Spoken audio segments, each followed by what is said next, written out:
Rehabilitation, education, dedication, passion. More than mere words to the staff of Hawk Creek Wildlife Center. They are the emotions that fuel an engine driving toward lofty and noble goals. With a multifaceted mission aimed at preserving biodiversity and fostering stewardship of the natural world, Hawk Creek has grown immensely during its 14-year history and continues to stride toward even greater accomplishments. Located on 52 acres in East Aurora, New York, the center has treated and released thousands of animals and has reached hundreds of thousands of people through its education programs and other work within the community, spreading the word of environmental compassion and making a true impact on the earth. Not bad for an organization with such humble origins. Hawk Creek was founded in 1987, not intentionally, but more or less accidentally. A neighbor brought me a baby raccoon, and at that time I did not know it was illegal to rehab it, and I brought it to the vet, and I was told no, so I don't like being told no to, so I went and got the proper permits, and every year from there on, everybody brought me tons and tons of animals, and my whole goal was basically I thought it was an interesting way for my kids to learn about nature, because at that time they were not teaching it. 20 years ago they were not teaching it in the schools like they are today. So I thought it was a great opportunity for them, and it was really more like homeschooling. That was my initial plan. This was not my intention to have become what it has today. And I didn't want to do education, but I got some volunteers who were very adamant and said that, well, we weren't going to move on, we weren't going to change and help any animals, we were just helping individuals, but which was great, but how are we going to help species? We can help species by educating, so that was their job, because I like being behind the scenes, so they were going out and doing programs left and right, and last year we did 1,000 programs reaching over 250,000 people one-on-one. That doesn't include our media coverage, or a snowballing coverage, because we try to pass the baton on to the kids. And in '94 we started a breeding project, and now we are almost up to 100 owls. I think we'll be really close to releasing 100 owls, which are the rarest raptor in Western New York. So we're reaching our goal there, and we're going to trim that down because it's becoming a financial burden. So thank God we reached it at a good time. And that's where we are today, growing and trying to survive. Among the center's many impressive achievements, its barn owl breeding program. Once prolific in Western New York, loss of habitat heavily damaged the population of this beautiful raptor. Through the efforts of their award-winning program, which has already reached its goal of 100 released birds, this ghostly owl can once again be found soaring the region's night skies. In 1994, we decided that, I don't know, we must have been nuts that we had a little spare time. And because we weren't at the level of that we are now. So we had a little time, and we thought, well, we have a few extra cages here. Why don't we get some barn owls? And they're very rare, the rarest raptor in Western New York. They've bred in captivity. We did a lot of homework on them. We didn't want to pick something that was hopeless. We weren't going to go for some glamour species. We wanted something that we could be successful at doing, and the barn owl, we thought we could. It wasn't exactly welcomed by some of the officials at the time, because they weren't sure if we were going to be successful. And but anyway, we won our case, and we got them.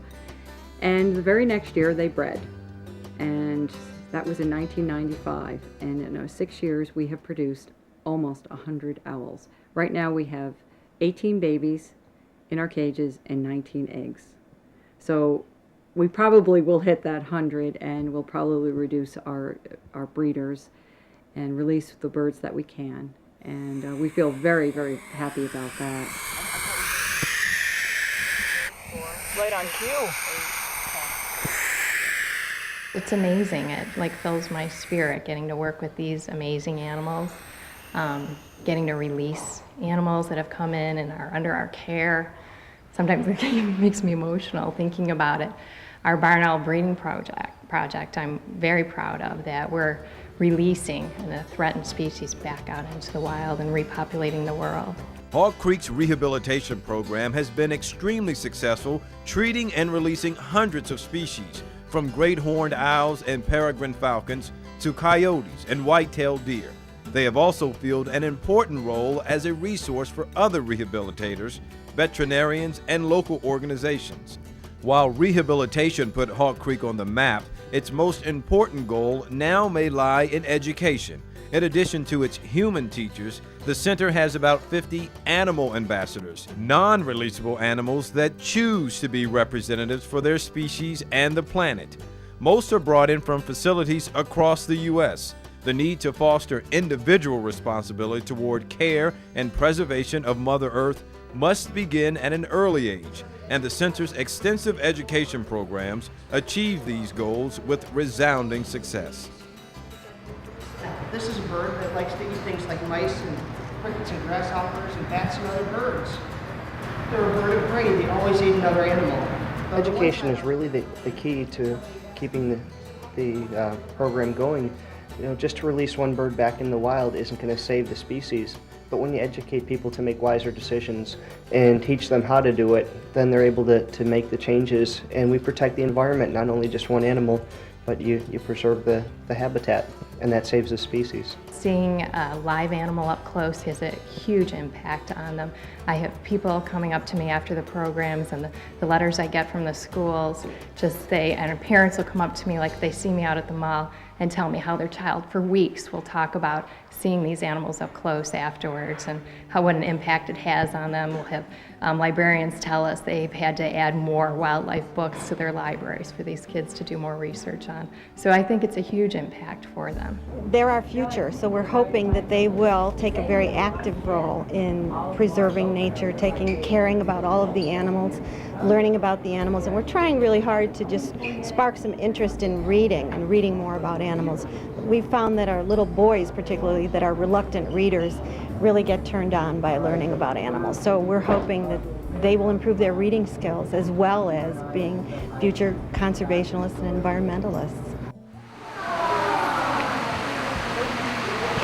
This is Cheyenne, and she is a Harris hawk, which is not a hawk that we find around here. This is a bird that lives in the southwest in the desert. The types of hawks that we have most commonly around. We saw the hawk today, and we had read a story about it.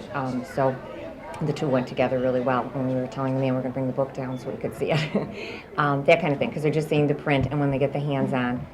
We were outside, we saw the caterpillars, which we had this year, and so again, they were relating to what they had already experienced. But any of that hands-on for them, it's much better than just opening the textbook, definitely. It's important for children to learn conservation at this age so they can get a respect and responsibility, know how to take care of their environment, know how to respect and take care of the animals, and learn about what's in their environment and what they can do to help out and conserve what we have. It sparks an interest that most of them will go back to the library and start reading about these animals and about the topics that are talked about today. Being a teacher, the most important thing you can do for your kids is provide them with hands-on experiences. It makes it real to them, it makes it something that they can do. It shows them how things really are out there. They get to see things that they would never truly see in the world, especially some of the city students who never see wildlife, and all of a sudden there's a hawk 5 feet from them. It's an amazing experience for them, and to watch them is an amazing experience for me.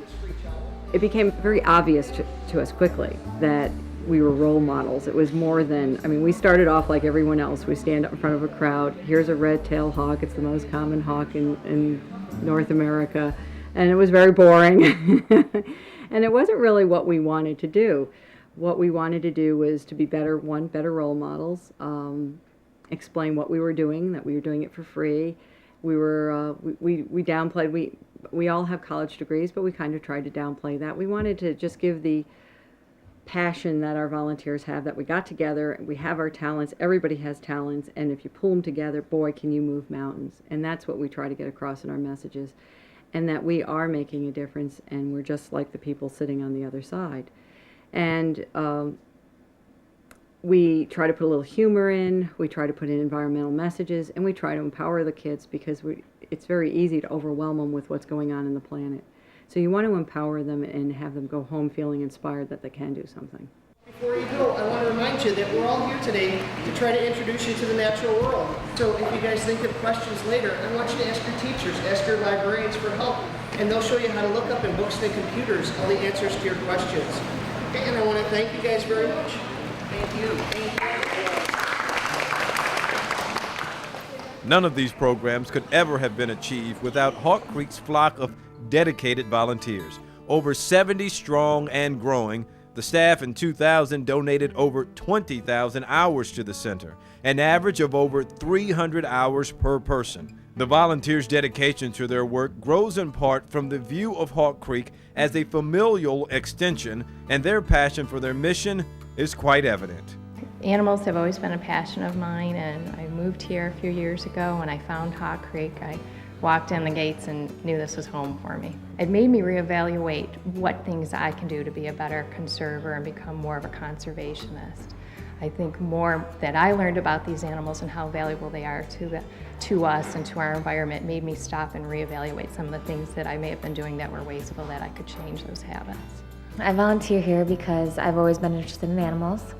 I've always had a huge inspiration to do something with my passion. Just being able to spend time with the animals, that's an inspiration in itself. I mean, just to see baby bunnies, like I took home actually 5 baby bunnies. Didn't make it because baby bunnies are really hard to rehabilitate, but even the people here, they're amazing. They're like a huge family, and it's just so comforting just to come here and spend your time here. It's absolutely amazing to see a bird or an animal run away after it's been hurt.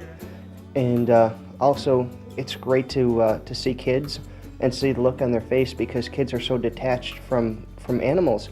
You know, they see things on television or on computers, but they don't actually see the live animals, so they can't believe that an owl could be so small or an eagle is so big, and they have no concept of that. So the look in some of their eyes is just incredible. The philosophy at Hawk Creek is one of teamwork, a family atmosphere where everyone contributes equally, doing the dirty work as well as the more rewarding tasks. Our volunteers surprisingly have found me. Until the internet was born, we've never done any advertisement for our ed programs or our volunteers, and by word of mouth they found me, and they come out and they get credit, anywhere from 3 to 16 credits for volunteering here. It's not easy, it's not glamorous, and they really get an eyeful of what they're going to be doing. We probably have about 70 a year at any given time. They all come back. They're all part of the family. They miss the animals. They'll write letters to the animals, and this is really it's really part of their life now, part of their family, which is neat. Not something that I had expected. I actually have to get all their permission before I do anything. They're all like my kids.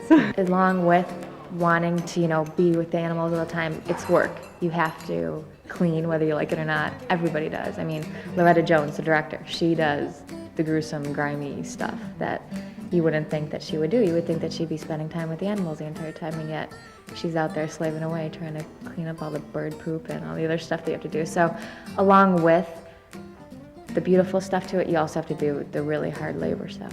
It's not easy being a volunteer here at Hawk Creek. Not only do you have to clean out the cages and cut up disgusting little mice, you have to have a pretty strong stomach. And you work a lot of horrible, long hours in horrible conditions. We have blizzards. We still have to take care of the animals in the blizzards, and we have to take care of them when it's a torrential downpour, and also when it's boiling hot. So, but the trade-off is you get to work with these wonderful animals, and you get to work outside, and I don't care what the weather is. It's better to be outside than inside. But our volunteers go through quite a bit of training. We have some that would like to go on and do education. Many of them, I'm excited about that. Many of our interns and volunteers love going on and doing education and really want to go pursue this as their major or their vocation when they leave. So we put them through an extensive 8-week training program, and they have to first learn how to tie a falconry knot, and we will test them many times to make sure that they can't lose us. If they lose us, they can't hold on to a bird. If they spill water, they can't hold on to a bird.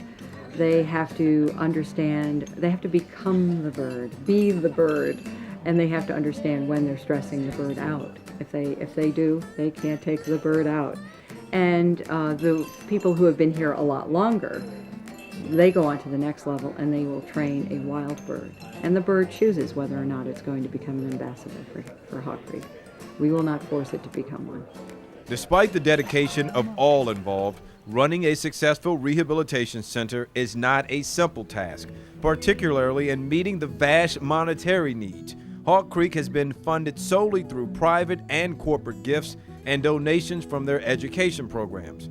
An amazing 97% of funds go directly to the care and feeding of their many animal charges.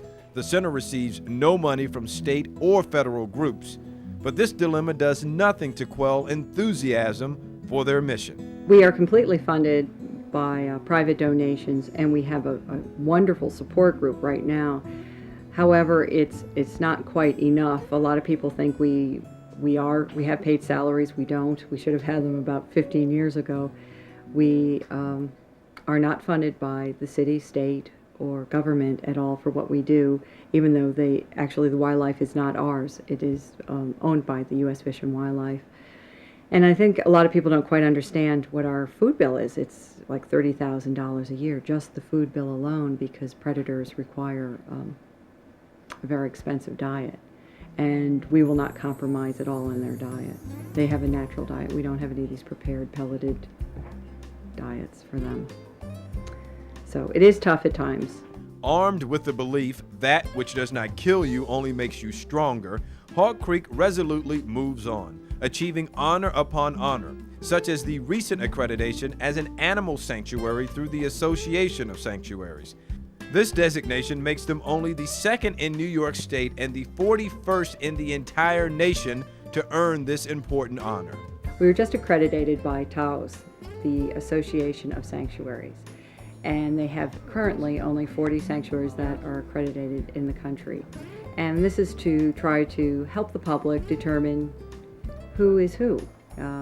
It's a very growing field between the sanctuaries and rehabilitation centers, and it's very difficult for the public to know who's who and who's good, and the government cannot control it fast enough. So it's kind of like most other professions, we're trying to control our own or police our own. So the sanctuary is really good. It lets the public know that we've been inspected and meet unbelievable criteria. And part of that criteria is keeping up with the growing science of wildlife rehabilitation, accruing enough knowledge to be able to care for and treat a vast and varied ward of patients. We're fortunate that we at least are able to staff it all during the day and on weekends. We also have 2 vets that donate their time 24 hours a day, anytime during the night. We have their home numbers, and they were both of them are within 5 miles from here. We also have a lot of medical facilities, medical equipment, and we can actually perform minor surgery right here on site. We have oil spill training, we have rabies vector species training, we have chemical restraint training, we have fluid therapy training, and I could keep going on. But we've had a lot of training. A lot of my volunteers have been here for over 10 years. So our expertise level has really blossomed. I can't believe what we've learned over the last 20 years. Okay, now this is the tricky part. He is given a natural diet, but nonetheless he's developed some overgrowth. It doesn't line up, and if he doesn't line up, then he's going to have a problem.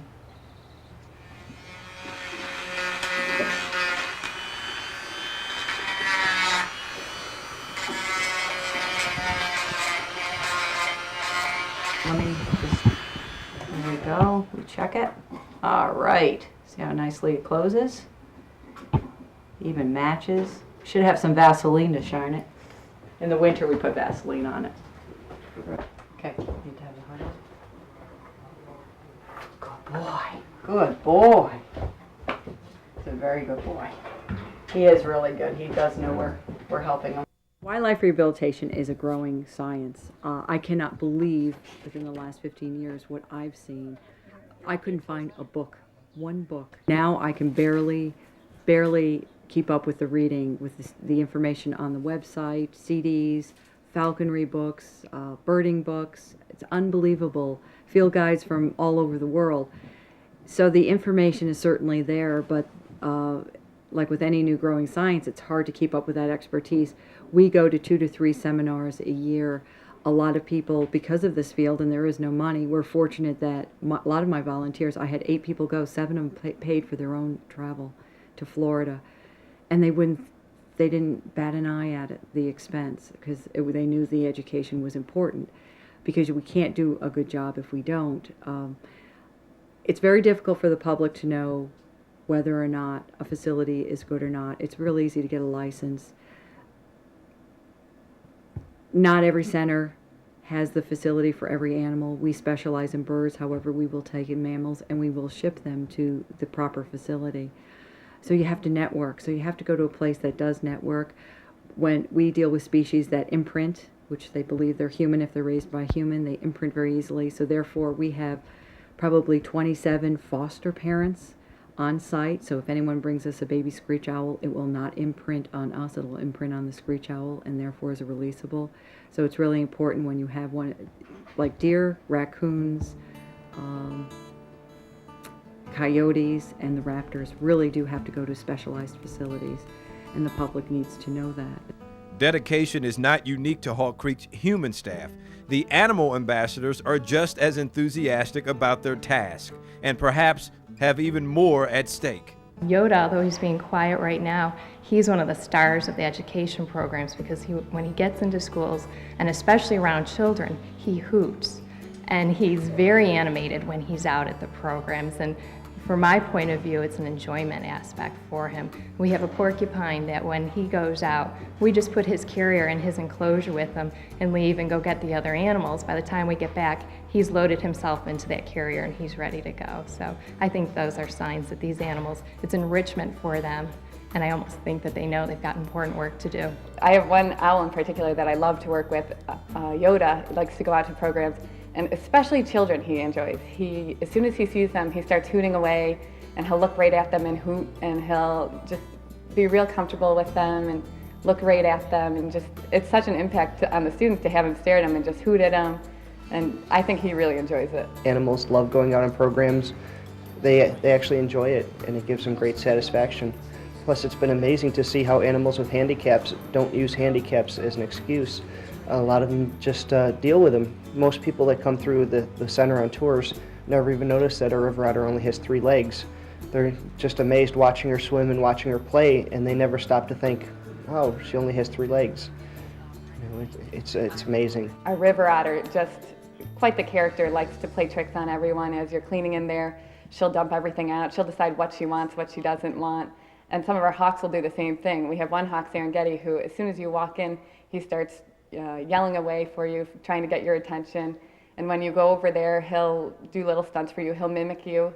If I flap my arms, he'll flap his wings. He'll jump up and down. He'll stare at you, makes eye contact. He's a lot of fun, so they have a lot of personality. I truly believe that they have chosen their life to become an ambassador.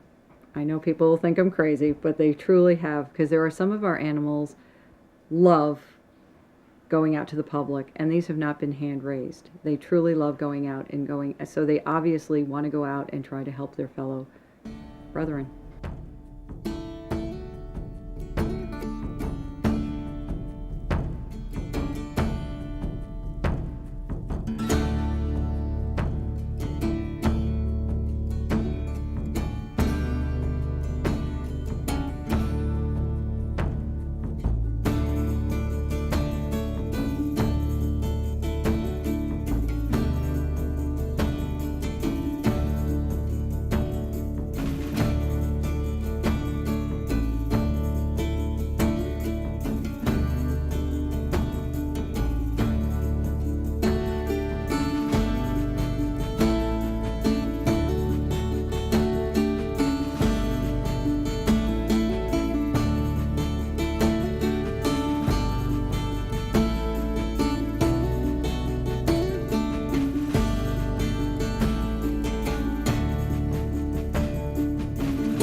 Hawk Creek's strong growth, although exciting and rewarding, does not come without a price, the most obvious being financial.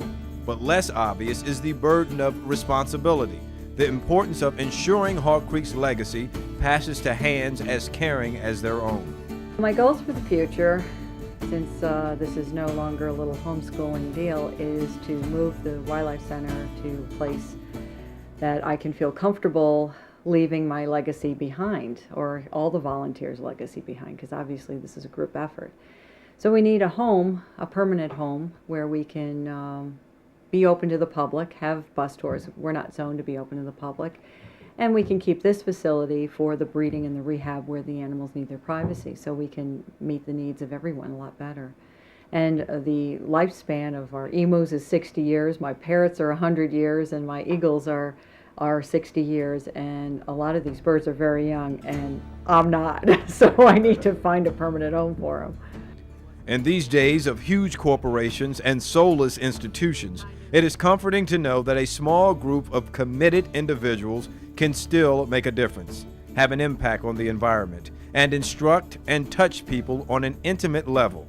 For it is on that level that Hawk Creek's influence can be felt most profoundly, inspiring individuals to a deeper understanding of our home and a belief that we can change the tide of destruction and restore the damage inflicted upon the sanctuary we must share with all of Earth's creatures.